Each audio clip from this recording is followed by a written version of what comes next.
मेरी जेठानी हर रात ससुर जी की मसाज करने चली जाती और मैं बाहर से सुनती तो जेठानी की सिसकियों की आवाज आती। एक दिन जेठानी से पूछा तो उसका रंग फीका पड़ गया। कहने लगी, तुम यह बात किसी को ना बताना और आज रात मेरी जगह तुम मसाज करने चली जाना। जब मैं ससुर जी के कमरे में गई तो ससुर जी ने दरवाजा बंद किया और जैसे ही लाइट ऑफ की मेरे पैरों तले जमीन निकल गई। मैं इस दुनिया की सबसे अलग खानदान में ब्याह कर चली गई थी। जी हाँ, यही कहना मुनासिब था, क्योंकि वहाँ काम ही ऐसे होते थे कि समझ से बाहर थे। मेरे ससुराल में मेरी एक जेठानी और ससुर ही था। जेठ जी बाहर शहर में रहते थे, उनको शादी में भी नहीं देखा। वो आए ही नहीं। दरअसल हमारी मोहब्बत की शादी थी और मेरे घर वाले राजी नहीं थे, क्योंकि मेरा पति बहुत कमजोर और बीमार नजर आता था। मेरे बाबा को पूरा यकीन था कि यह नशा करता है, जबकि ऐसा नहीं था। मैं चाहती थी कि हमारी शादी इज्जत और सुकून से हो जाए, पर ऐसा नहीं हो पाया और बात बिगड़ गई।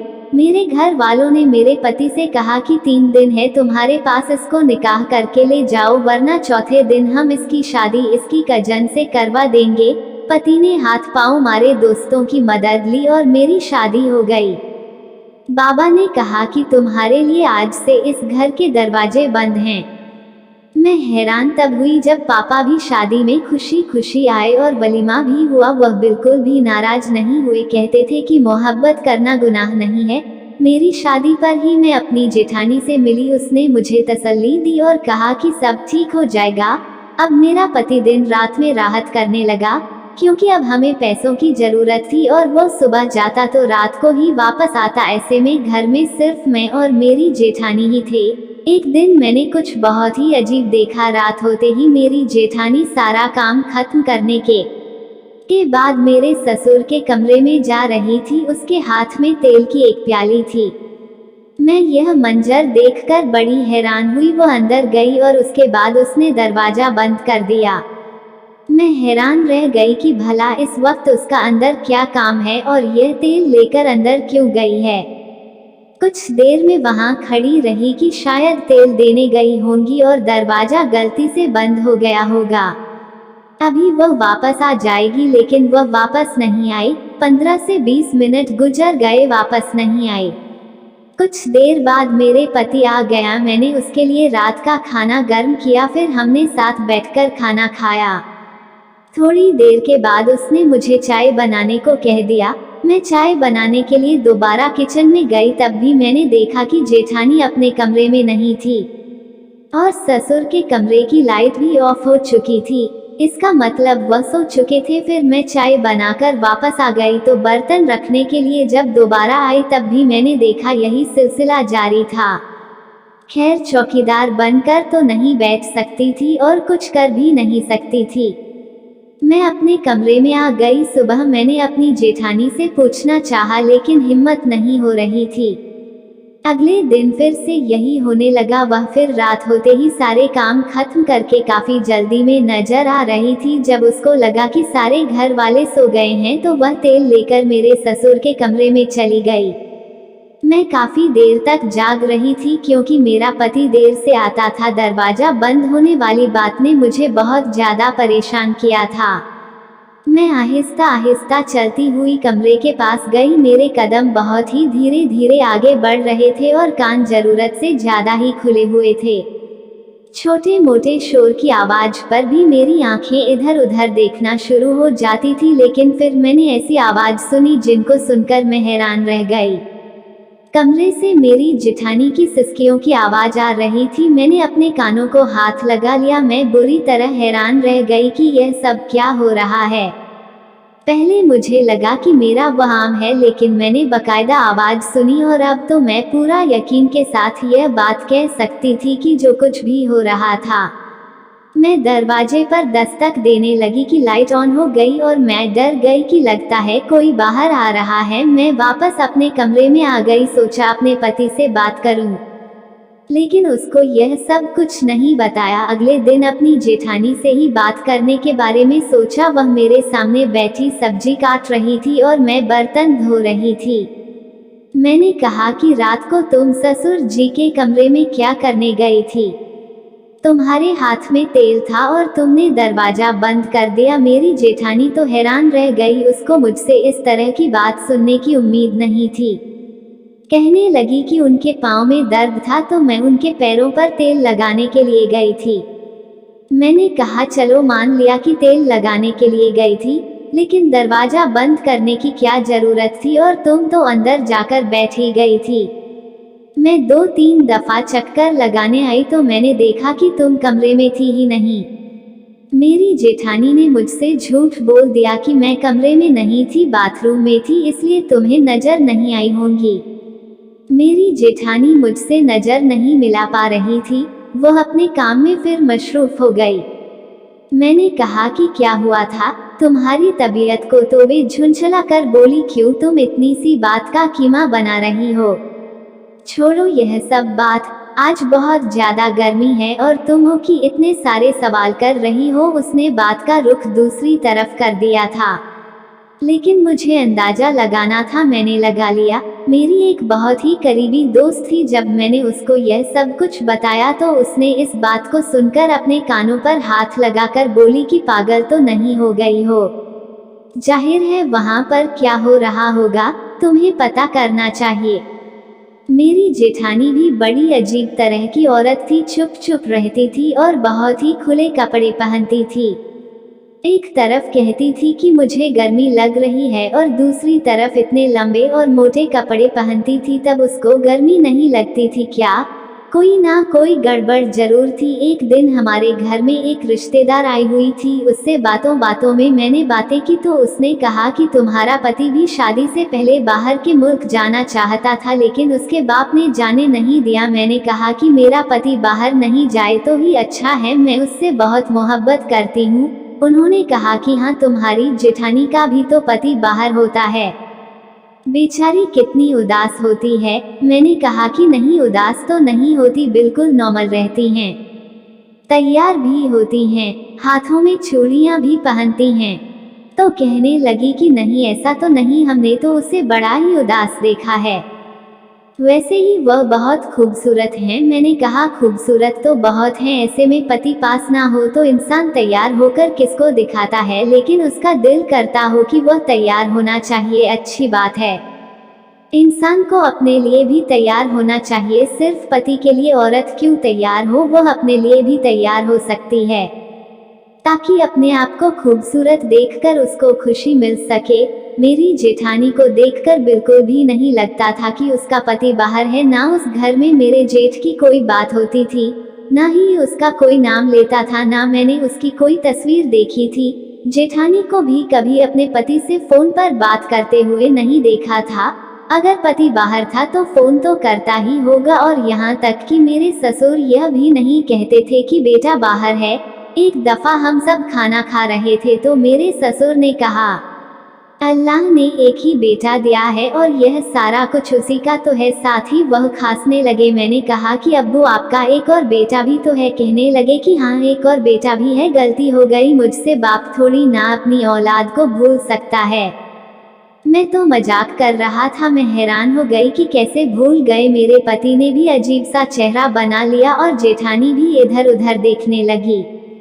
ऐसा लगा कि यह तीनों ही मुझसे कोई बात छुपा रहे हैं, लेकिन मेरी जेठानी का वही रूटीन था। मैंने फिर उससे सवाल किया तो कहने लगी कि ससुर की टांगों में दर्द होता है, जब तक उनकी टांगें ना दबाओ उनको नींद नहीं आती। लेकिन मैं यह सोच रही थी कि जब वह सो जाते हैं तो यह वापस क्यों नहीं आती, कमरे के अंदर ही क्यों रहती है, क्या सारी रात टांगें दबाती रहती है। इसके साथ मेरे ससुर का कोई रिश्ता भी नहीं था कि उसके चाचू या मामू लगते हैं। उन्होंने यह वाली बहू अपने खानदान से नहीं ली थी, यह खानदान की बाहर की लड़की थी। फिर कितनी अजीब बात थी कि ससुर के कमरे में चली जाती है, उनकी टांगों की मालिश करती है, मसाज करती है और फिर वहीं पर सो भी जाती है। इसका वहाँ क्या काम था? और वह आवाजें, उनके बारे में सोचकर तो मेरे दिमाग में वैसे ही घूमे जा रहा था, जो मैं सोचना भी नहीं चाहती थी, और वह इस घर में हो रहा था। एक दिन तो कुछ ऐसा हुआ कि मैं हैरान ही रह गई। एक दिन मैंने अपनी जेठानी को कपड़े बदलते हुए देख लिया। वह मुझे देखकर बुरी तरह चौंक गई, लेकिन उससे ज्यादा तो मैं सो गई थी। मैंने कहा कि आप तो माँ बनने वाली हैं और आपने मुझे बताया ही नहीं। उसकी जबान उसका साथ नहीं दे रही थी। वह पहले तो बहुत घबरा गई, फिर खुद को संभाल कर बोली, हमारे खानदान में यह सब नहीं बताया जाता। जब तक 7 महीने नहीं हो जाते तब तक किसी को भी यह बात नहीं बताई जाती। कहते हैं कि नजर लग जाती है और अच्छी बात नहीं होती, इसलिए मैंने किसी को नहीं बताया कि मैं माँ बनने वाली हूँ। मैंने कहा कि मेरे पति ने भी नहीं बताया, कभी ससुर जी ने भी जिक्र नहीं किया। क्या उन लोगों को भी नहीं पता? मेरी जेठानी को कोई बात समझ में नहीं आ रही थी। तो मुझसे क्या बोले? उसने कहा सबको पता है। उसको याद नहीं रहा होगा एक किस किस्म की बात थी। इतनी बड़ी बात कोई कैसे भूल सकता है? और मुझे भी नहीं पता चला, क्योंकि मेरी जेठानी बहुत खुले कपड़े पहना करती थी, पर अब उसको देखकर लगता था कि उसका 7वां महीना चल रहा है। इसका मतलब है कि 7 महीने पहले मेरे जेठ जी आए थे, लेकिन फिर भी कोई इस घर में उनका नाम नहीं लेता था। क्या उनकी उसके साथ कोई दुश्मनी थी या उनको पसंद नहीं करते थे? इस घर में रहते हुए मुझे 2 महीने होने वाले थे। इन 2 महीनों में मैंने कभी भी नहीं देखा कि जेठ जी ने जेठानी जी के लिए कुछ भेजा हो। ना कभी कोई मनियारा आया, ना कभी कोई पार्सल आया। फिर मैंने सोचा कि एक तो मेरी जेठानी की यह हालत है, ऊपर से मेरे ससुर जी उसको अपनी टांगे दबाने के लिए बुला लेते हैं, अपनी टांगों पर मसाज करवाते हैं, वो भी रोज की बुनियाद पर। उनको इसका एहसास करना चाहिए। ऐसे में तो औरत को आराम की जरूरत होती है। एक दिन हम सब खाना खा रहे थे तो मैंने अपनी जेठानी को कहा कि मैंने आपके लिए चाट बनाई है। ऐसी हालत में तो आपका चाट खाने का दिल करता होगा। यह बात सुनकर जेठानी के गले में खाना अटक गया और ससुर जी ने भी उसको हैरान होकर देखा। वह सबके सामने कहने लगी कि तुम्हें क्या हो गया है? तुम्हें किसने कह दिया कि मैं पेट से हूँ, जबकि मेरा पति ही मुझसे मिलने के लिए नहीं आया है? मेरे कदमों तले से जमीन निकल गई कि कैसे मेरी जेठानी ने मुंह भरकर झूठ बोल दिया था, जबकि मुझे अच्छी तरह पता था कि वह उम्मीद से है, और अगर उसका पति मिलने नहीं आया तो फिर यह बच्चा किसका है? मेरे ससुर ने भी कहा कि वो तुमसे मजाक कर रही थी और तुमने सच मान लिया। बेटी, अभी ऐसी कोई खुशखबरी नहीं है हमारे घर। अब तो हम तुम लोगों की तरफ ही देखते हैं, जल्दी से कोई खुशखबरी सुना दो हमें, तो इस घर में भी रौनक लग जाए। मेरे ससुर ने अचानक ही मेरी जेठानी को कहा कि तुम्हारी मम्मी के घर तुम्हें छोड़ के आना था, आओ मैं तुम्हें छोड़ आता हूँ। मैं तो भूल ही गया, तुम भी याद नहीं करवाती। अब इसका पति घर पर नहीं है तो यह जिम्मेदारी मुझे ही पूरी करनी पड़ती है। जब यह कहती है तो इसके मायके छोड़ आता हूँ। मेरे ससुर मुझे सफाई दे रहे थे। उन्होंने कहा इसके अब्बू के साथ मेरी काफी दोस्ती भी है, वहां पर थोड़ी देर बैठ जाता हूँ, अच्छा टाइम निकल जाता है। तुम दोनों मियाँ बीवी बैठकर खाना खाओ, हम चलते हैं। मेरी जेठानी के चेहरे का रंग उड़ गया था। वो अच्छी तरह से मुझे देख रही थी जैसे मैंने उसकी जिंदगी बर्बाद कर दी थी। मेरे ससुर अचानक से उसे लेकर वहां से चले गए, जबकि इससे पहले तो ऐसी कोई बात नहीं कर रहे थे कि आज ही लेकर जाना है। वो चले गए तो मेरे पति ने मुझे कहा कि तुमको किसने यह सब कह दिया? इस तरह की बातें क्यों कर रही हो? मैंने कहा कि मैंने देखा था, उनका पेट इतना बड़ा हुआ है। मेरे पति हंसने लगे कि उनका पेट खाने से बड़ा हुआ होगा और तुम समझ रही होगी कि वह प्रेग्नेंट है। मेरा भाई 2 साल से वापस नहीं आया है तो बच्चा कहाँ से आ गया? मैंने अपने पति को कुछ नहीं कहा और बहस भी नहीं की, पर बात साफ थी और मैंने अपनी आंखों से देखा था। मेरी जेठानी पेट से थी और उसका 7वां महीना चल रहा था, लेकिन वह यह बात छुपा क्यों रही थी? और अगर छुपा रही थी तो कब तक छुपाती? क्या उसे बच्चे को पैदा नहीं करना था? मेरे ससुर जेठानी को छोड़कर रात तक वापस आए तो अपनी जेठानी को देखकर मैं फिर हैरान रह गई। उसके चेहरे पर एक बहुत बड़ा निशान बना हुआ था, जैसे जख्म लगा था। मैं आगे बढ़ी, मैंने कहा कि क्या हुआ है, यह कैसे हुआ? तो कहने लगी कि वापसी पर रिक्शे में से गिर गई और मेरा मुंह जमीन पर लग गया। मैं हैरान रह गई। मेरी जेठानी की आंखों को देखकर लग रहा था कि वह झूठ बोल रही है। वो अपने कमरे में चली गई और उसने खाना भी नहीं खाया। उसकी आंखों में आंसू थे। इस बेचारी के साथ या तो कोई जुल्म हो रहा था या तो खुद ही सब कुछ कर रही थी। एक दिन मुझे बहुत गुस्सा आ गया और मैंने अपनी जेठानी को कहा कि क्यों इतना बड़ा झूठ बोल रही हो सबके सामने। मैं अंधी नहीं हूँ, मैंने तुम्हें अपनी आंखों से देखा है कि तुम माँ बनने वाली हो। तुमने नकली पेट तो नहीं लगा रखा है, तुम इतना खाती भी नहीं हो कि तुम मोटी हो जाओ। तुम्हारी कोख में किसका बच्चा है? तुम्हारा शौहर भी 2 साल से नहीं आया, तो फिर यह किसका बच्चा है? मेरी जेठानी ने मेरी बात सुन ली लेकिन जवाब नहीं दे रही थी। मैंने कहा क्यों नहीं आती हो कमरे से वापस? तेल लगा लिया तो वापस आ जाओ, वहां सोने की क्या जरूरत है? और कौन सा उनकी टांगों में दर्द रहता है? कौन सा काम करते हैं? और अगर तुम दोनों मिलकर कोई चक्कर चला रहे हो और अगर मुझे पता चला तो मैं सारे जग में दोनों की बदनामी कर दूंगी, छोड़ूंगी नहीं तुम लोगों को। मुझे पता है कि एक औरत मर्द के बगैर नहीं रह सकती है। तुम्हारा पति 2 साल से बाहर के मुल्क में है, लेकिन इसका मतलब यह नहीं है कि तुम उसकी इज्जत का सौदा कर दो। और उस बच्चे का क्या कसूर है? इस दुनिया में आएगा तो किसको अपना बाप कहेगा? क्या तुम इसको इस दुनिया में लेकर नहीं आओगी? कब तक छुपाओगी? क्यों अपनी जिंदगी बर्बाद कर रही हो? मेरी जेठानी को गुस्सा आ गया। उसने कहा कि ठीक है, तुम्हें यही लगता है कि मैं अपने ससुर के कमरे में जाती हूँ और मेरा बच्चा भी मेरे शहर का नहीं है, तो आज मेरी जगह तुम ससुर के कमरे में जाओ, उनको तेल से मालिश करनी है, फिर देख लेना कि वहां पर क्या होता है। मैंने कहा कि ठीक है, मैं चली जाऊंगी, देखती हूँ क्या होता है। उसने कहा कि ससुर ने पहले ही कमरे की लाइट ऑफ की होती है और तुम्हें वह इतना ही कहेंगे कि तेल लगा दो, तुम आराम से लगा देना, उसमें कोई मसला नहीं है। मैंने कहा ठीक है, मैं भी जाऊंगी और देखती हूँ अंदर क्या होता है। मुझे पता था कि औरत की गलती नहीं होती, औरत जीत कर भी हार जाती है, लेकिन फिर भी यहाँ पर मुझे गलती जेठानी की ही लग रही थी। अगर कुछ गलत हो रहा था तो फिर किसी को बताती क्यों नहीं थी? अगर मेरे ससुर उस पर जबरदस्ती कर रहे थे तो फिर वो यह बर्दाश्त क्यों कर रही थी?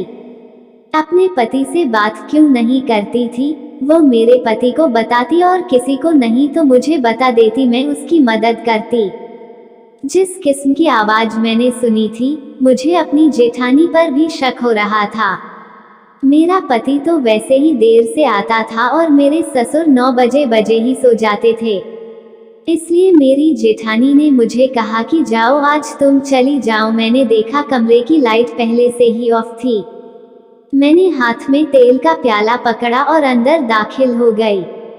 मेरी जेठानी ने कहा था कि अंदर जाते ही दरवाजा बंद कर देना और कोई बात पूछे तो आगे से सिर्फ हाँ हाँ ही करना। मुझे डरने की क्या जरूरत थी? यह मेरा ससुर था, अगर पता चल भी जाता तो मैं फौरन बाहर आ जाती। मेरी जेठानी बाहर ही खड़ी थी, लेकिन जब मैं अंदर गई तो मेरे ससुर ने अंदर जाते ही ऐसी बात कही कि मैंने अपने कानों को हाथ लगा लिया। कहने लगे, मेरी जान आज इतनी देर क्यों लगा दी? मैं पूरी तरह हैरान रह गई। बैठो, मेरे पास खड़ी क्यों हो? क्या हो गया है? नाराज हो मुझसे? वह ऐसे बोल रहे थे जैसे कोई अपनी बीवी से बात करता है। मुझे तो वहाँ 2 मिनट ही हुए थे कि मैं फौरन वहाँ से बाहर आ गई और अपनी जेठानी को हैरान होकर देखा। फिर वो मुझे अपने कमरे में ले गई और उसने मुझे एक तस्वीर दिखाई जिसमें वह अपने ससुर के साथ दुल्हन बनी बैठी थी। उसने कहा, यह मेरा ससुर नहीं, मेरा शौहर है और मेरी शादी हुई है। तुमने जो आवाज सुनी वह इस वजह से। ऐसी हालत में मैं टांगे दबाकर बुरी तरह से थक जाती हूँ, इसलिए मेरे मुंह से ऐसी आवाजें आने लग जाती थी। यह इंसान अच्छा नहीं है, मुझ पर जुल्म करता है, मुझे अपना गुलाम समझता है, क्योंकि मेरे आगे पीछे कोई नहीं है, लेकिन यह मेरा शौहर है और यह बच्चा भी इसी का है। उसने कहा था कि जब बच्चे के दिन आ जाएंगे तो यह मुझे गांव भेज देगा और फिर कुछ ना कुछ करके कह देगा कि ये बच्चा गोद लिया है। तुम्हारे पति ने मिलकर ये प्लान बनाया था कि तुम्हें यह बात पता ना चले, नहीं तो बदनामी होगी। हमारे खानदान में यह बात किसी को भी नहीं पता चले। जो औरत इस घर में आई थी वह तो मेरे पति की बहन थी, इसलिए वह भी हमारे साथ मिली हुई थी। जब तुमने सबके सामने कहा कि आप पेट से है तो मेरे पति ने मुझ पर गुस्सा किया और मुझ पर हाथ भी उठाया। तभी मेरे चेहरे पर जख्म लगा हुआ था। सारी रात उसने मुझे बातें सुनाई थी। यह खानदान बहुत ही अजीब है। यहाँ पर बहुत सारे राज हैं जिनमें से मैं भी एक राज हूँ। तुम्हारे पति ने तुम्हें यह बात शायद इसलिए नहीं बताई कि तुम अजीब ना सोचो, तुम्हें बुरा ना लगे। लेकिन अब तुम अपने शौहर को बता देना कि तुम्हें सब कुछ पता है और तुम खामोश रहना। मेरे पति खुद ही तुम लोगों को यह सब बातें बता देंगे जब तुम्हें यहाँ पर कुछ महीने हो जाएंगे। लेकिन तब तक तुम मेरे मामले में बोलकर मेरे लिए मिसाइल खड़े करना बंद कर दो।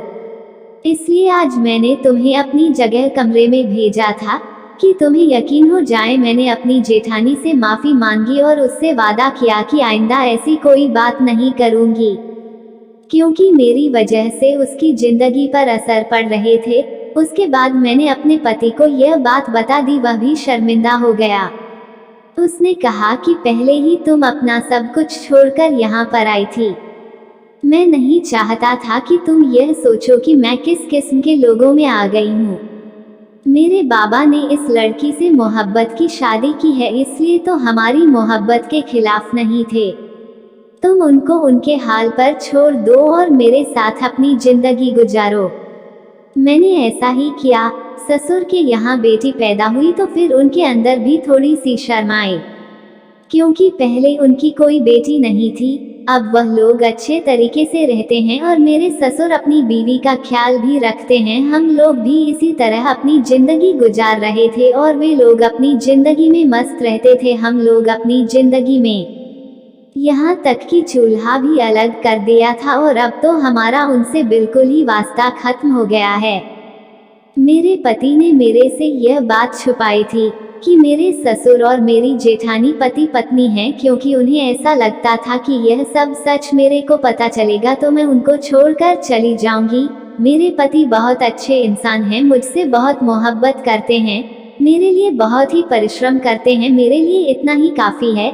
आप सभी को यह कहानी कैसी लगी कमेंट बॉक्स में ज़रूर बताएं। कहानी अच्छी लगी हो तो प्लीज़ चैनल को सब्सक्राइब जरूर करें और बेल आइकन पर क्लिक करें ताकि अगला वीडियो तुरंत आपके पास आ जाए। धन्यवाद दोस्तों।